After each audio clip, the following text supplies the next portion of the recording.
ازيك يا نونة عاملة ايه؟ ازيك يا استاذه منال شفيق؟ ازيك؟ اخبارك ايه؟ والله انا قلت زهقتي مني المرة اللي فاتت، قلت خلاص مش هتيجي تاني بقى. لا والله، يعني كل اللي شغال خير، احنا تحت امر الشغال. اه كلنا شظايا الحمد لله. وحضرتك بتطرحي ايه؟ الموضوع اللي حضرتك بتطرحي بتبيعي ايه النهارده يا استاذه منال؟ والله النهاردة قلت بقى نرش مية اه. ونبدأ كده ايه اليوم و... ونتكلم في موضوع خطير. هو خطير يعني يضحك، مش خطير يعني.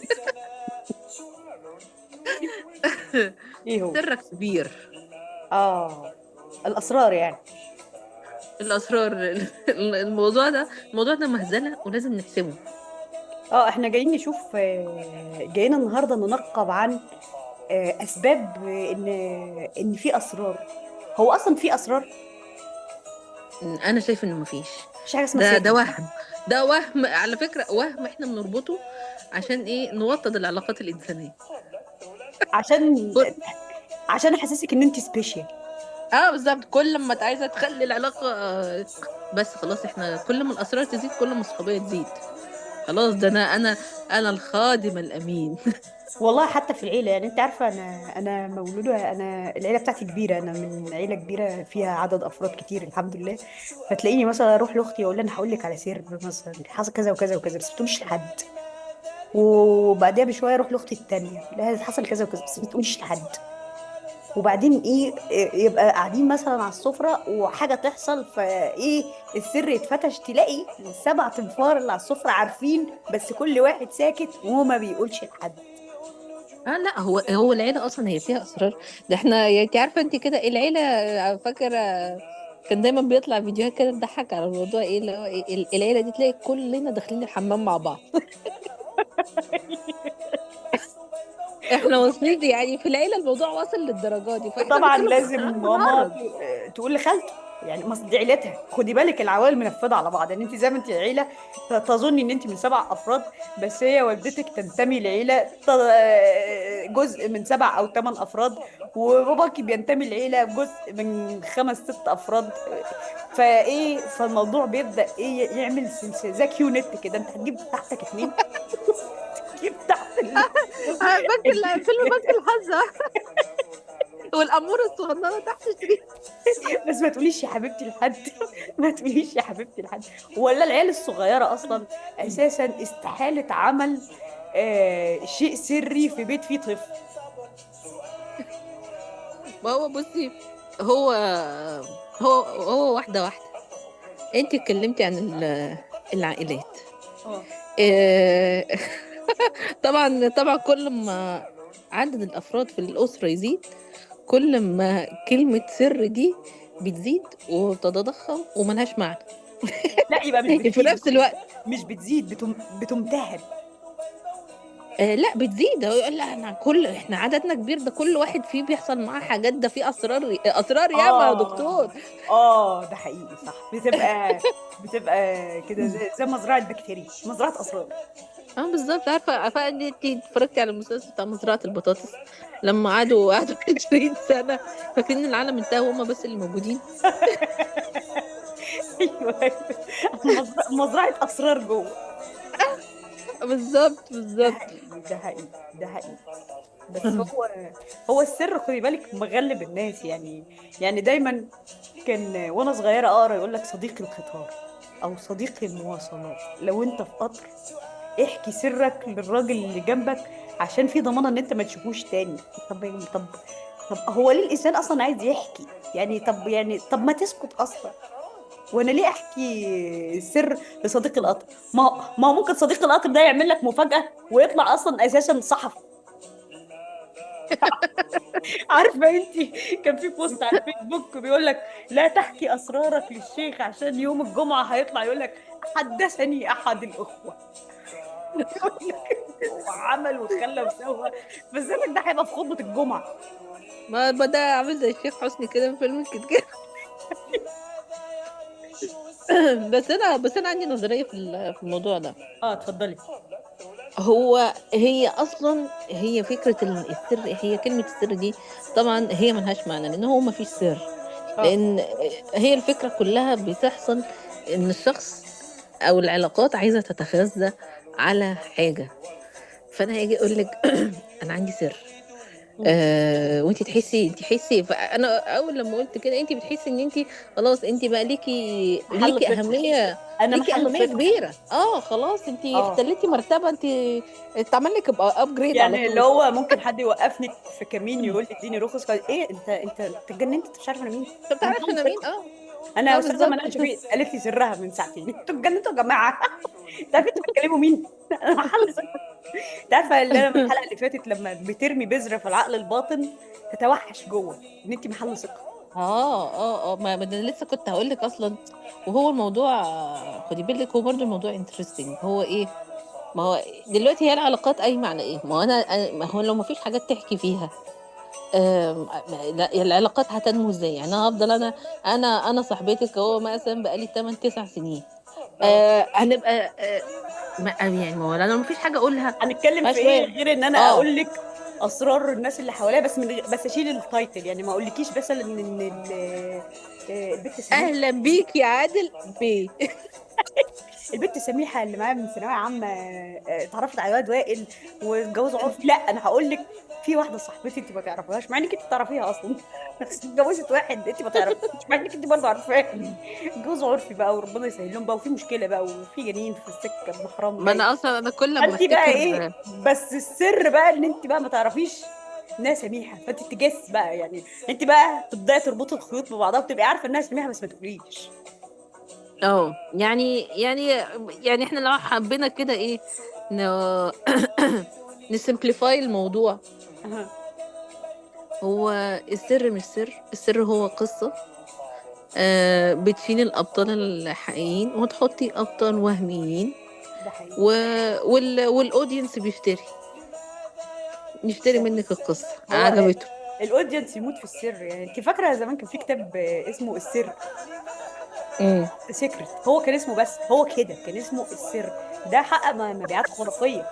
يعني الشعب الامريكي كله في الاول قال في كتاب اسمه السر، هو ده اللي احنا عايزين نشتريه. راحوا اشتروا السر، طبعا كان مقلب كبير يعني.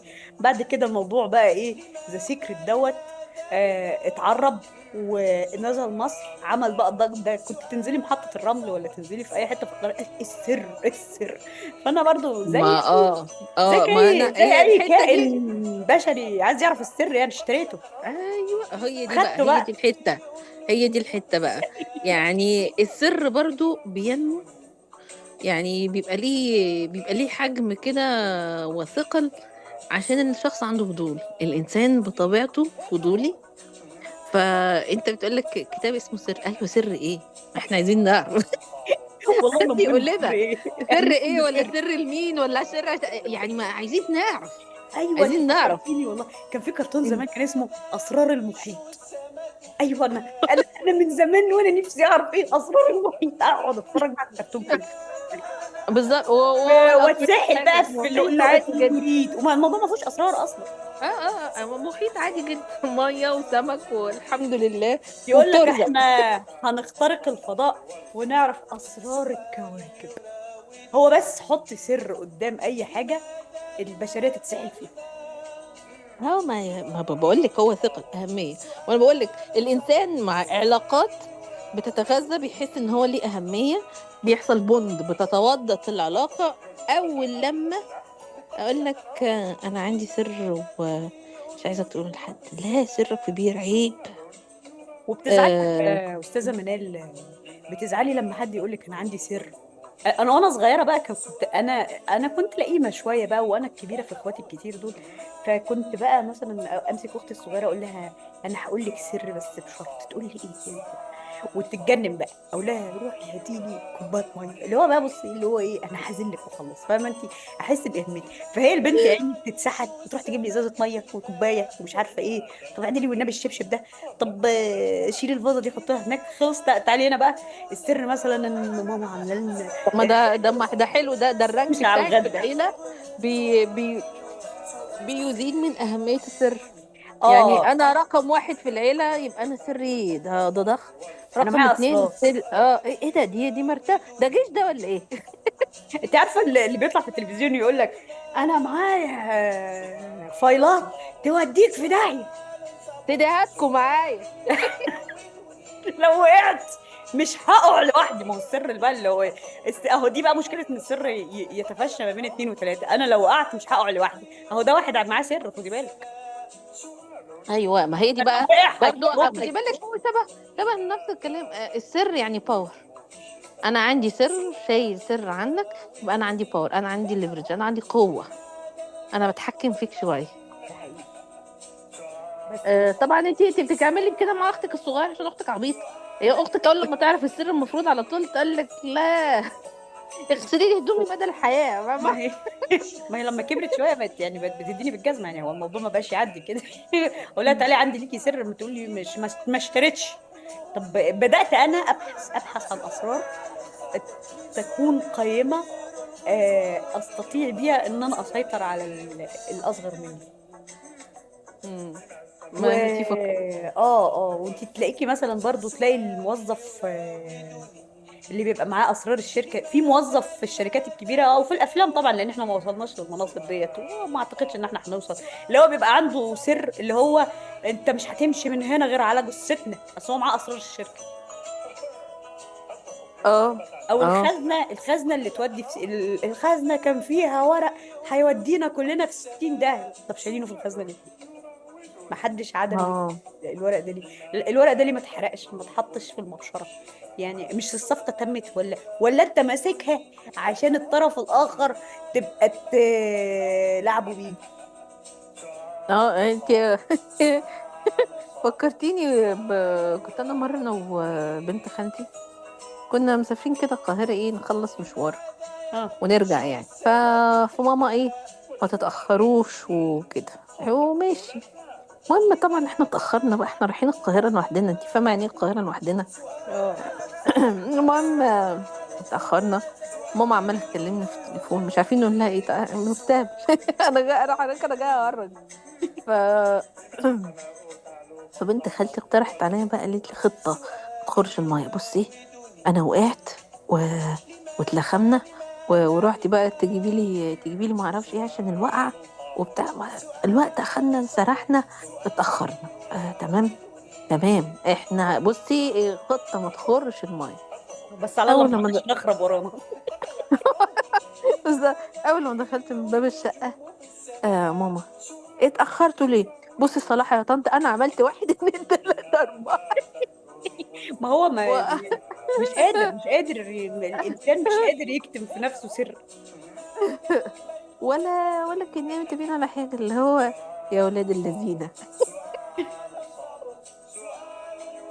والله بس بس انت عارفه في ناس بتبقى متسقه عليا. انا كان ليا واحده صاحبتي واحنا صغيرين، كانت كنت اقول لها انا هقول لك على سر، فهي تقعد تقول لا، انا ما حدش يقول لي اسرار، انت هتقولي لي والله لا اقول لكل الناس اللي انا اعرفهم. لا انا ده والله. كده.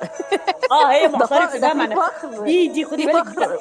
انا ما اعرفش هي وصلت فين دلوقتي، بس المفروض دي بس ده تصالح نفسي رهيب، خدي تبقى بالك. في العلاقات الدبلوماسيه. دي فاهمه البشريه ماشيه ازاي دي. انا اه، اه. تقولي لي والله لا اقول للناس كلها. فده كان يثير الفضول يا طب. طب يا بنت امم انا هقول لك، انا هاخد الريسك. امم طب وخلينا نشوف. لا، وبرضه خدي بالك، وهو اللي يضحك في الموضوع ان السر كمان ممكن ساعات يعني مش يتحول، مش يبقى سر، ده يتحول لإشاعة. ده حقيقي. اصل هو بيبقى يعني ناقص منه حته. القصة بتتمحور، وتلاقي نفسك الموضوع بقى في حتة تانية، إشاعة من هنا لهنا لهنا. الله، ايه يا جماعة، ده أصلا كان سر. حضرتك كده في تدخل في الوظائف. انت عارفه لما تبقى واحده زميلتي او حد من صحابنا جاي لها عريس، هو بيبقى سر، ما تقوليش لحد، فانا ماشي مش هقول لحد. او انا مثلا قبل ما زمان بقى كان يكون جاي لي عريس، فانا مثلا وطبعا انت عارفه الامهات في مصر ما تقوليش لحد عشان الموضوع ما يتنظرش. فهو اه، هي ماما تطلع بره الاوضه اقوم أكلم اصحابي واحده واحده. بس ما تقوليش لحد لسه ما فيش نصيب، ما تقوليش لحد لسه ما فيش نصيب. يعني الموضوع بيوصل ان ممكن العريس نفسه يكلمك ويقول لك على فكره وصلني انا شخصيا. انا لا، هو انت من كتر ما احنا انت ما لسه ما بتقوليش اتفقناش لحد، عشان تقولي للناس. بقولك من كتر ما بتقوليش لحد، انت بتنسي اصلا ان هو عريس، انت مين؟ ولو الموضوع باظ يا نهار اسود، ده في ناس كتير قوي عارفك. انا لسه هعيد التليفونات دي كلها. واو، تقول لهم يا جماعه خلاص بس لموا يا جماعه، النصبه دي خلاص خلصت. ما هو انت عارفه اول ما الفيسبوك طلع كن الواحد ما كانش، والواتساب وكده، الواحد ما كانش في باله ان هو يعمل جروب. يعني كنت مثلا اكلم فلانه وعلانه وترتانه، في عريس في عريس في عريس بعد كده طب وعلى ايه نلمهم في جروب واحد، في عريس يا جماعه بس ما تقولوش لحد. فكرتيني انا ايه مره انا كنت عند خالتي. خالتي دي والله لينا قصص كتيره جدا خصوصا على الاسرار، حاجات تضحك يعني. بعدين قاعدين ففي ولد مامته بعتته تجيب حاجات، تقريبا عندهم ضيوف يعني. مم. فانت عارفه بقى احنا خصوصا العيال بقى لما بتبقى مشغول بيها بتبقاش طايقه نفسها. فراح منادي على اخوه، قال له يا حسين، يا حسين، واقف في الشارع بينادي على اخوه الدور اللي فوقيه، قول لماما بس في ودنها انا مش لاقي كذا اجيب كذا. العماره كلها سمع، كل العماره وهي يا عيني تلاقيها كانت بنفس مسرسباه من الضيوف. ورا الضيوف عشان يجيب بيبسي. فما لقاش الا 7 اب مثلا. عارفه الحركات دي. وانت عارفه انا برضو كنت مره رايحه لواحده صاحبتي، عندها طفل كده 3 4 سنين، والله خبطت على الباب، الولد فتح الباب وفتح قلبه مع الباب، يعني فتحة الباب كانت انا ارتحت له. طنط عنان ازيك، ده بابا وماما متخانقين وبابا بينام على الكنبه بقاله اسبوع. يا ابني في إيه؟ انا السلام عليكم انت يا مش ابني، غريبه، ازيك عامل ايه؟ انا حبيتكوا قوي. انا اتحركت ادخل ازاي انا دلوقتي وبابا وماما متخانقين وبابا نايم على الكنبه بقاله اسبوع وعن ظهره قافش. والله العظيم العيال الصغير اللي هو، طب يعني انت ايه يعني، شايل ومحمل في قلبك مستني ان طنط عنان بس تفتح الباب القلب اتفتح خلاص. تقولي بقى ما تقولي عيب وما مش عيب يعني. ما اتذكر برضه بس هو على فكره برضه هو في حاجه، اه يعني ما احنا بنتكلم على علاقات، هي برضه ليه جزء صغنن كده، هي الفضفضه. الشخص عايز يفضفض، مخنوق متضايق في حمل على صدره، عايز يطلعه. اه الفضفضه دي برضه خدي بالك خداعه، بتوهمك ان هو يا طلع اللي في صدرك بقى يا عم، خليك ترتاح بقى وتاخد نفسك. وهو للاسف لا، انت ما بترتاحش، انت بتفتح على نفسك نار جهنم. كمية البشر اللي هتعرف الموضوع ده وتقعد ترد وتبرر رهيبة. وانا كان فين عقلي لما عملت كده. عارفة انت ايه الفضفضة القائم بأهم هو رويتر. الانسان اصلا يموت في الكلام زي يعني، يعني احنا ورجاله وستات. يعني زمان كانوا يقول لك الستات رغايه بترغي في التليفون، هي الستات كانت بترغي في التليفون عشان الرجاله في الشغل التليفون ممنوع. دلوقتي التليفونات بقت في يد الجميع، بقى خلاص اه انت عارفه تكلمي حد من الناس اللي الوظائف بتاعتهم تسمح لهم ان هم يتكلموا في على طول مشغول. لا، انا اللي بيعجبني برضو ايه، يعني عندي كده كان صديق من صحابي هنا ايه، الولاد وبتاع، والله ما هي احنا يعني احنا ما بنحبش، ما التليفون بنحبش ما بنحبش نتكلم في التليفون. اه ماشي، واحنا اصلا تلاقينا بنتكلم بالساعة في التليفون عادي جدا او ساعة ونص. وهو ما بيحبش، وانا امال لو بتحب. اه يعني بس هو يعني هو يعني الكائن البشري، البشر هم الكائنات الوحيدة اللي بتعمل تجمعات عشان يتكلموا. يعني عندنا ابتداء من مجلس الشعب، يتكلموا وياكلوا معلش. هي ابتداء في علاقة من قوية ما بين مجلس الاثنين. الشعب اللي هو الناس بتتكلم، وبعدين الناس بتتخانق، اصلا الناس بتتخانق فايه فاللي بيحصل، الناس بتتخانق، فيقول لك لا احنا هندي الميكروفون ويلف على الجميع، اصل الجميع عايز يتكلم، خلي بالك. ايوه، وهي الحديدة دي، انا الكل عايز مسكت يتكلم. الحديدة، مش بقول لك ما انا مسكت الحديدة انا بس، انا جذبت انتباه البشر. اقعد واسمع، وخد بالك بقى ما دي برضه نوع تاني. السر زي ما بيدي أهمية للشخص اللي أنا بديله السر، بيدي أهمية ليك أنت شخصيا، أنت بتحس إن أنت مهم. رئيس مراجيح مولد النبي يعني، فاهم؟ أنا عندي سر. اه طب انت عندك عايز، الاستاذ عايز ايه، عايز ايه، في مجلس الشعب يحدد لكل واحد ميكروفون، وبعد كده الموضوع خرج عن السيطره، فبقى بيدي كل واحد مش عارفه دقيقتين ولا دقيقه ونص تبص بقى في مجالس الشعب بره وجوه، يعني عندنا احنا مش هننكر، ممكن الموضوع يحتدم بقى ويرموا بعض بالميكروفون، هو ده الميكروفون هو وتلاقي العضو اللي داخل بالميكروفون جايبه معاه من البيت، هو هيتكلم يعني هيتكلم.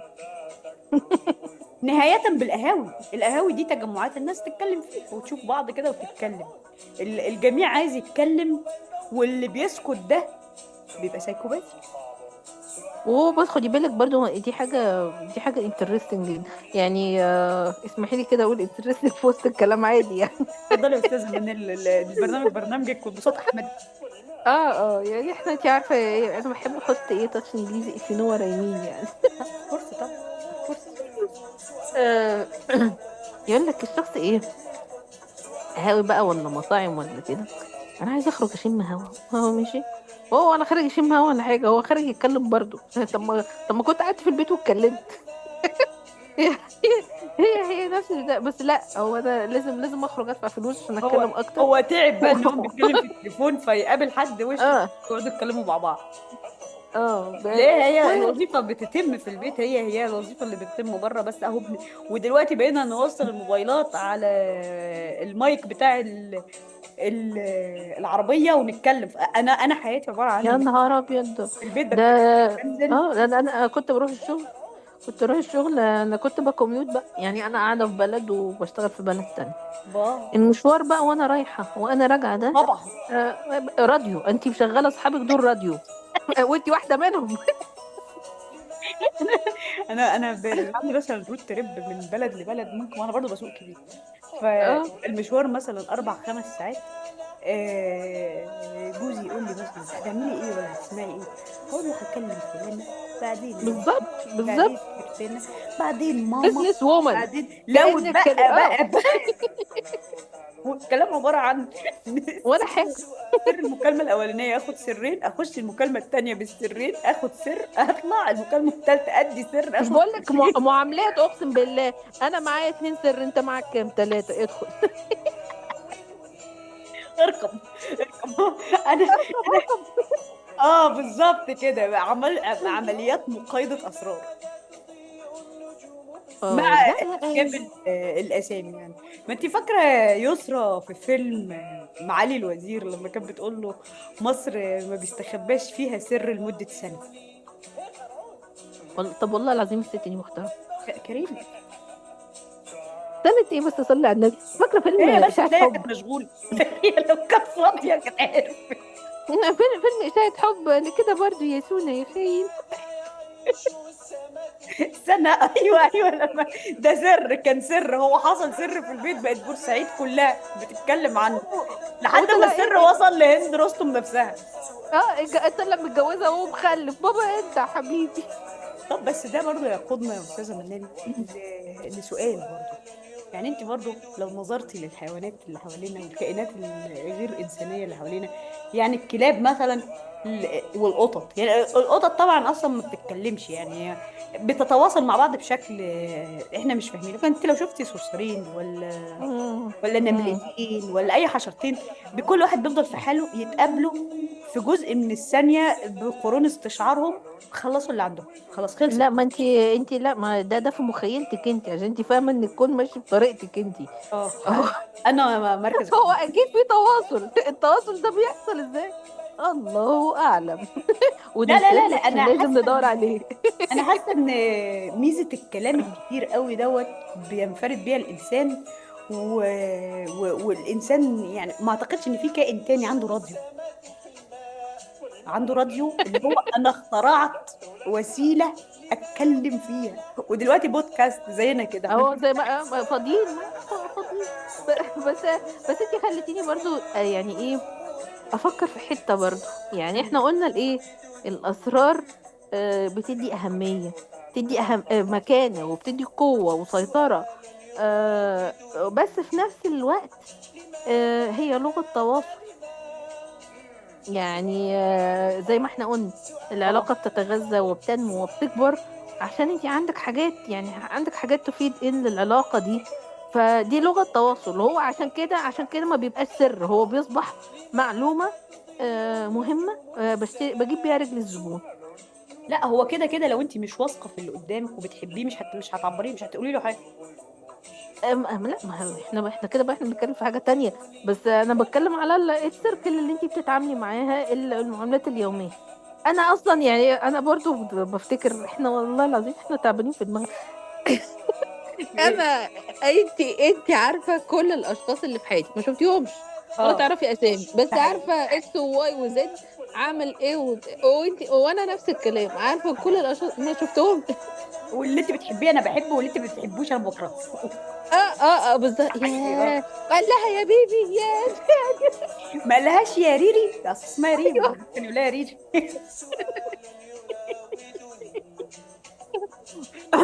بالظبط. وبعدين بقى ايه، وبيحصل الموضوع زي ما انت بتقولي كده، اللي انا لا بحبه انت ما بتحبيه وكلام من ده. فكرتي في فيلم الحفيد يا حسين، يا حسين بطل. هو كان اسمه ابي ايه؟ ايوه ما هو ورويتر. دي الفطره، ما انا يجي هنا بقول لك. بقى. الانسان فطرته إنه مش قادر يكتم السر. هي البنت بتاعت الحفيد دي كانت بتتكلم كتير، وكان اسمها رويتر. ايقونه، ايقونه رويتر. فعلا. اه. اه، رويتر رويتر دي ايه. كانت زي كده ابن صاحبتي، يا طنط عماد، ماما وبابا متخانقين وبابا بينام بقاله اسبوع. طب الحمد لله ان ده اللي طلع، يعني ما طلعش حاجه تانية يعني. رويتر دي كانت لما باباها عنفها وقال لها ما تعمليش كده وعيب، كانت هتموت لما مسكت العروسه ورايحه لجوز اختها عشان تقول له ان مراته حامل. انت عارفه دي بتفكرني في ايه؟ لما احنا بنقعد كده واقول لك ايه، اصل انا مش عايزه اقول، اصل انا حلفت ما اقول. طب ايه؟ طب جوزك؟ اه. اه، جوزي قال لا، ايه؟ والاسهل ايه، لما سومي انت 3 ايام. انت عرفتي لوحدك، انا ما قلتش. سومي بقى 3 ايام وخلاص، بس قول. لا لا، عارفه اسلوب الاستهبال بتاع البت لما مسكت العروسه، انا ما قلتش يا انا ماما، ما قلتش. ده انت شاورت بس على بطنها وسمعت. انت هو اللي قلت منين مش انا. هو عرف لوحده والله. ما انا حمل تقيل، السر حمل تقيل. الاطفال ما بيقدروش واحنا صغيرين. والله والله، ولا الكبار. والله. انت عارفه، ودايما بيبقى عندك حد كده في الشله. اه. معروف معروف لما بيقول شو فلان جه خلاص، اسكت. ما ما تجيبش تبلش سير بقى. بس خلاص. اه والله، ده يقودنا ل... للامثال ان احنا عندنا حاجه بقى إيه، ما بيتبلش في بقه فوله. و... اه. وفي برضه مثلا لو السر طلع بره اتنين يبقى خلاص مش سر. ايوه. وبعدين خدي بالك احنا برضو احنا بنحضر للحلقه دي. فانا ايه كنت بدور على شويه ماتيريال كده صغننه يعني. اه. فاول حاجه كتم الاسرار مت... موجوده على النت، الحسد. احنا عندنا اسرار عشان احنا خايفين من الحسد. طب لعلمك الناس كلها محسوده، طب محدش عبيط وبتجلي منه، هو محسود. بقى بالظبط، مش عارف ده سوء حظ مني ولا غباء من الاخرين. ومحدش بيحب ينزل صورة ليه وهو بيتفسح عشان هيتحسد. والمشكلة ان هو، خدي بالك برضو، ده نوع من ان هو مش قادر يكتم سر.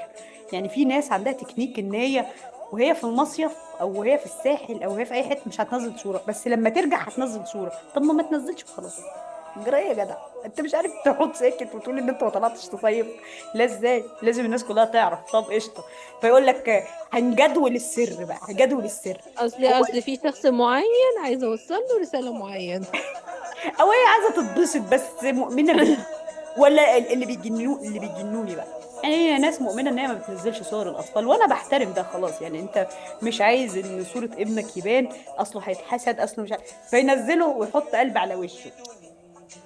طب ما تنزله. ياه. طب بتنزله ليه؟ بتنزله ياه. انا هستفيد ياه. ايه لما اشوفك بالظبط. شايل كائن حي صغير براس قلب ولا براس ايموجي؟ لا، ما انا الناس دي بعملها ميوت. هدر طاقه. يعني ايه؟ هو عايز يقول لك انا عندي بنت بس مش هتعرفوا شكلها في سر. ما اللي هو لا خلاص، طب خلاص ربنا يوفقك بقى، لما تكبر نبقى نتعرف عليها. طب هو سن الحسد بيخلص امتى؟ يعني امتى لا، اقدر انزل صورة طفلي على السوشيال ميديا؟ والله دي معلومة مهمة ويعني هو معلش. عموما انا كمنال للاسف انا بطبق يعني انا ايه. انا كمان ما بنزلش صورة بنتي على النت. انا ما بنزلهاش، بس ما بحط صورة قلبي، يعني ما بنزلهاش اصلا. ده غير آه. ليفل اللي بيحط صورة قلب على وش مراته. لا لا لا، او يقطع لك الصورة بقى، اللي هو يا خلاص ما فيش غيرها. طب نزلتها ليه يا حبيبي؟ ما تنزل صورتك لوحدك. هو لازم اهانة؟ هو ايه، هو هنا بقى يعني. انا اول لما جيت وبشتغل بقى وبتاع، وحتة البرايفسي والسكيورتي، وخصوصا للعيال بالذات، اه لازم تاخدي موافقة أبوهم وأمهم لو هتصوريهم. يعني لو في مكان، في اجتماع، في معرفش ايه، لازم تاخدي موافقته الأول، الأب والأم، لو هتصوري عشان صورة الطفل، جميل. عشان ايه البرايفسي بتاعه. أنا انبهرت، أنا بالنسبة لي أصلا فكرة ايه ده، احنا ما عندناش برايفسي أصلا في مصر، يعني فاهمة.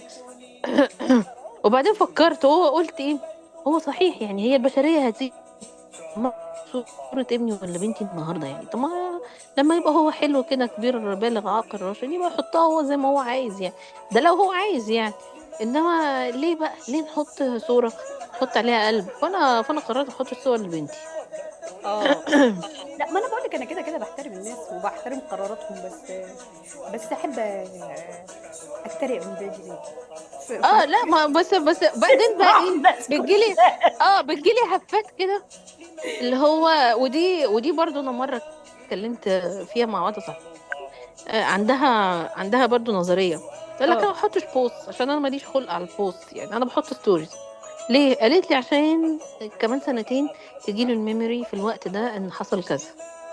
اه قلت لها بجد والله؟ قالت لي انا مهمة قوي عندي الميموري يعني، اكتر لان انا بنسى احنا في الوقت الفلاني رحنا، انا عارفة ان احنا رحنا الصيف اللي فات مثلا، بس امتى بنسى يعني، فبحب الميموري دي كده تطلع لي كل فترة. بحبها. فبدأت كده ايه على استحياء يعني، انزل صور صغننه كده لبنتي يعني، لان الهدف بقى هو مش موضوع بقى انا بنتي والحسد وبتاع، هي الميموري يعني، انا ببقى حابه ايه، اسجل لحظه معينه. فطلعت انا بقى من حته كنت انا محصوره في ادوار معينه. كنت كنت حاطه بنتي مخبيها سر كم مره البت، انا كنت مخبيها البت. ما هو كان ما هو لدرجه اصلا في ناس الاطفال، موضوع انت الاطفال ده عندك بنت. عندنا في مصر، موضوع الاطفال ده بيبقى فيه تكمير من اول الحمل. يعني انا كان ليا احنا واحده صاحبتي. ما بنقولش غير لما تبقي حامل في الشهر الرابع، اه ما انا او كان انا يبقى كان ليا معاكي واحده وسام عنده صاحبتي، 3 سنين. والله انا كان ليا واحده صاحبتي حامل في توأم، ما شاء الله وبتاع يعني. هي طبعا ايه بدأت تقول مثلا في الشهر الثالث ولا الرابع انا حامل. لحد قبل ما تولد بيومين انا كنت بشوفها، فانا حسيت ان في حاجه غلط، يعني حسيت ان بطنها كبيره اوفر، يعني في حاجه غلط. فقلت لها انت كويسه؟ قالت لي اه. قلت لها في حاجه غلط، انت بطنك كبيره اوفر، يعني مش ده السايز الطبيعي. قالت لي اه لا لا اصلك انتفاخات، عندي انتفاخات. وانا صدقت بقى عبيطه. بعدها في اسبوع في توأم. الله طب يعني انت، يعني انت كنت هتخبيه؟ لا لا اله الا الله، يعني انت مخبيه ايه؟ ايه اللي ده السر يعني نجحتي؟ لا اله اه، الا ما هو بالظبط هو كده ايه، ما انا بقول لك هو احساس بالاهميه، انا عندي حاجه الناس عندها فضول تعرفها. اه ده حقيقي فعلا، ده حقيقي. امم. الحافظ ربنا يعني انت لو كنت قلتي لي ولا قلت للناس انا حامل حقيقي. في توأم، الحافظ في الاخر ربنا. يعني بحس ان احنا بنحمل الحسد فوق طاقته. وساعات بيبقى مخرج كده او شماعة اشيل بيها اللوم من على نفسي.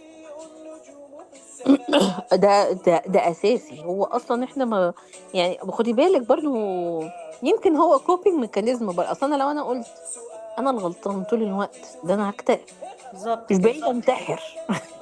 انا انا انما تمام من لا، هو جوايا. عشان كده هو سوء حظ مني، غباء من الاخرين، انا عملت حاجه لا. ده بالظبط. اصل صعب ان انا بغلط على طول اكيد. ما انت عارفه ان الواحد ساعات بيبقى ماشي في سكه غلط، ففي الاول كده اقعد اقول انا محسوده انا محسوده. بعديها بشويه تقول لك اه انا معمول لي عمل. لا مش بصي مش يعني هعترف ان يعني السكه غلط، انا معمول لي عمل. لا اي حاجه غير ان السكه اللي طبعا ماشيه فيها غلط. طبعا احنا لينا تاريخ كبير في الموضوع ده. مش عايزين نزعج الناس فيه. انا مش محسوده، ده عمل اسود. طب هنا، طب ما نفكر مثلا نغير الطريق، نغير بدل ما احنا ماشيين الشمال نمشي لا جنوب. يا رب، ده مظبوط. لو مش خير ما تمشيوليش. عارفه البوست؟ ايوه. اكسر لي الباب ده يا ابني. انا هدخل من هنا، انا هدخل من هنا. آه، الاسرار دي خدتنا في حته متشعبه، تشعبت الموضوع، تشعب مننا. هو هو موضوع كبير بصراحة يعني. الأسرار ده وتقعدي تفكري فيه. وانت طب انت يا استاذه منال، في سر في حياتك؟ يعني انت اه ممكن يقول مثلا لك كمان 10 يقول لك سنين، بينا.